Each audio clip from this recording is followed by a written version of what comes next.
8.3 shares of LGUS in national taxes Pimentel via GEAR. Facts: on December 1997, the President issued AO 372. On December 1998, President Estrada issued AO 43, amending Section 4 of AO 372, by reducing to 5% the amount of internal revenue allotment to be withheld from the LGUs. Petitioner contends that by issuing AO 372, the President exercised the power of control over LGUs.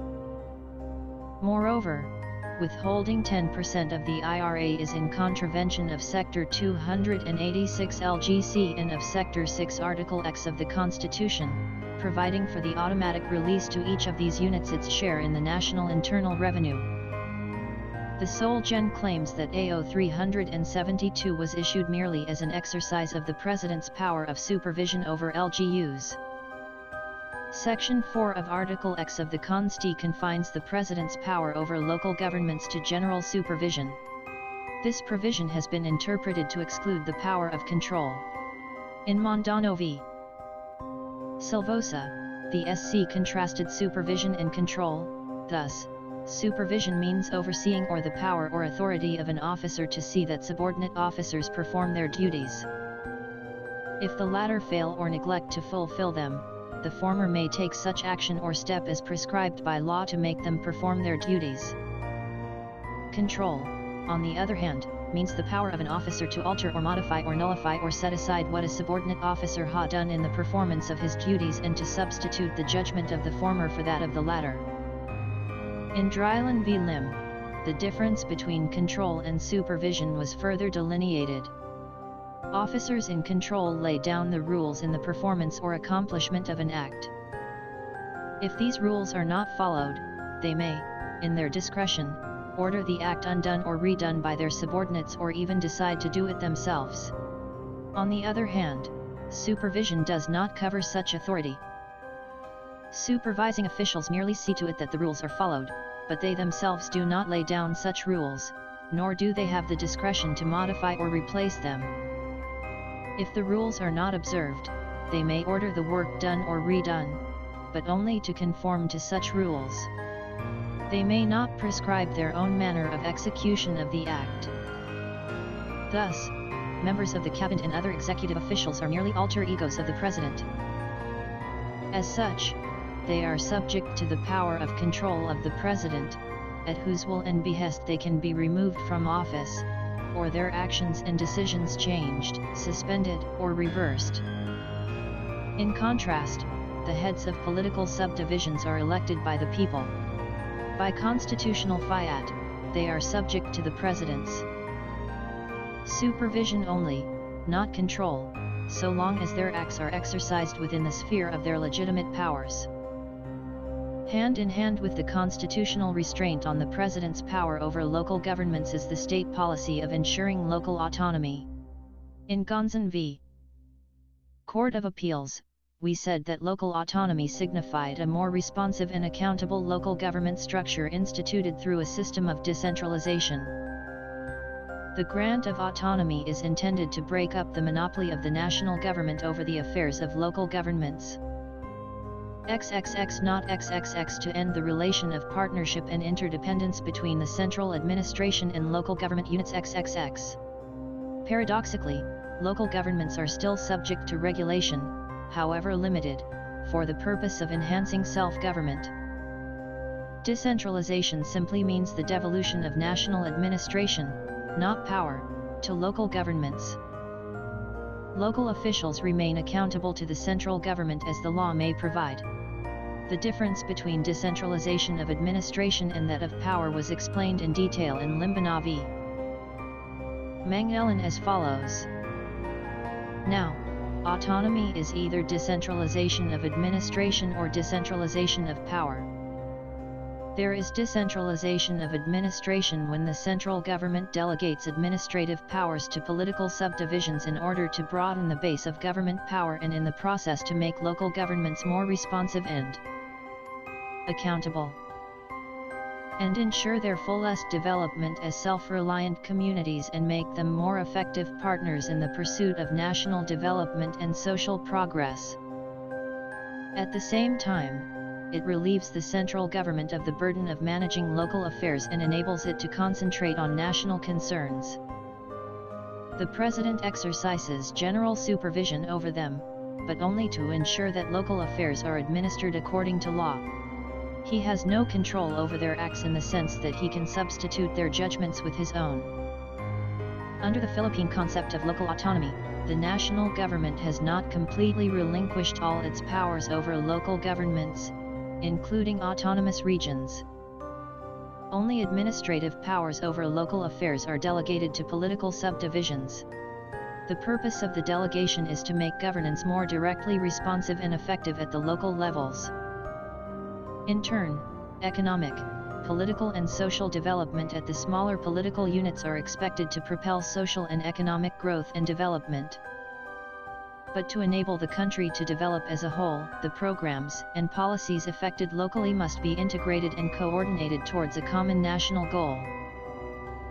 Thus, policy setting for the entire country still lies in the President and Congress.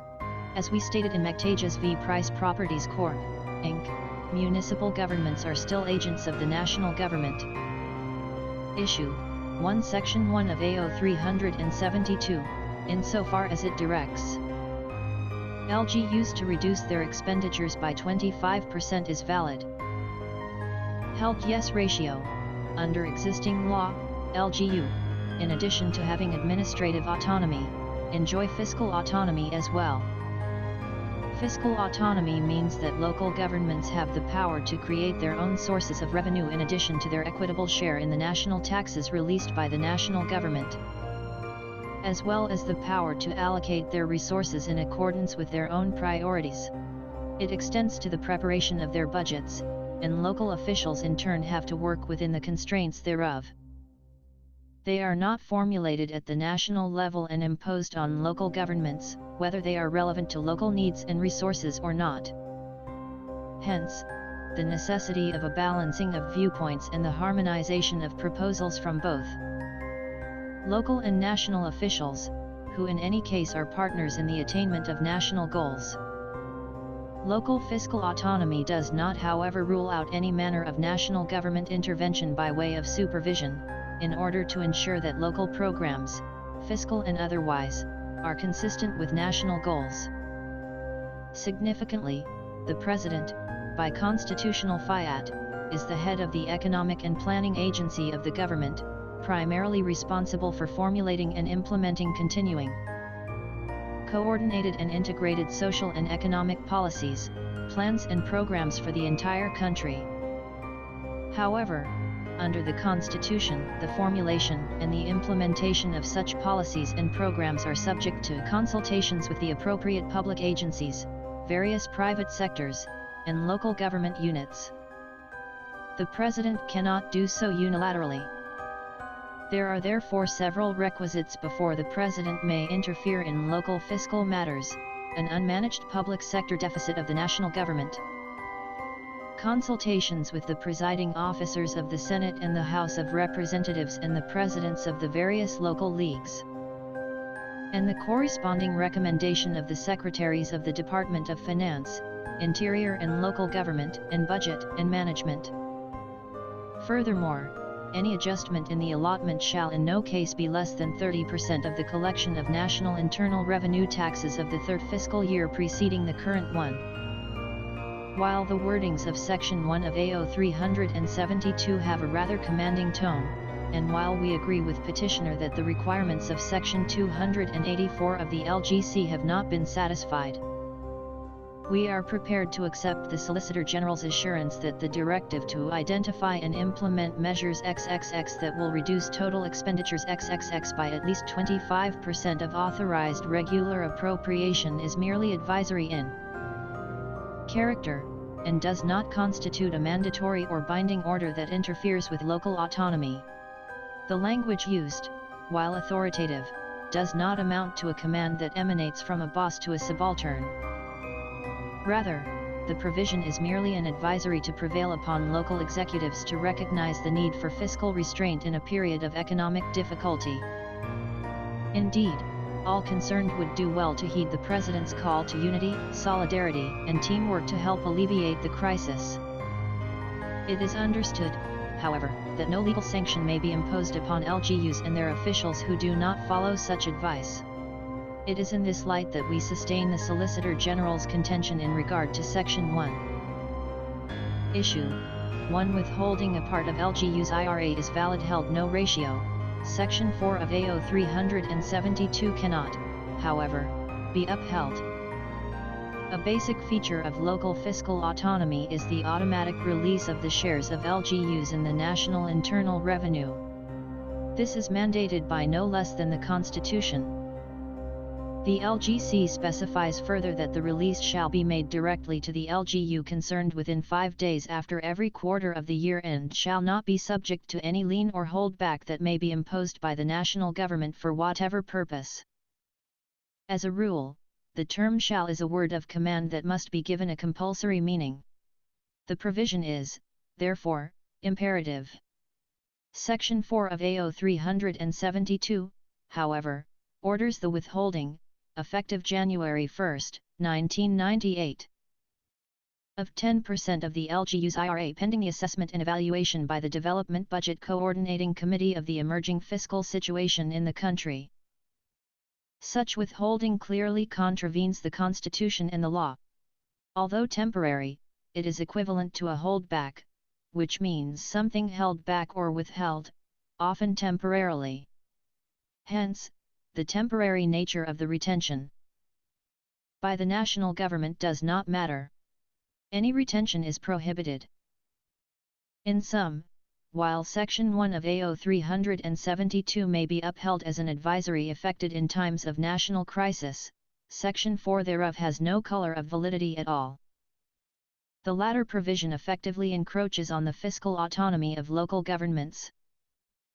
Conceitedly, the President was well-intentioned in issuing his order to withhold the LGU's IRA, but the rule of law requires that even the best intentions must be carried out within the parameters of the Constitution and the law. Verily, laudable purposes must be carried out by legal methods.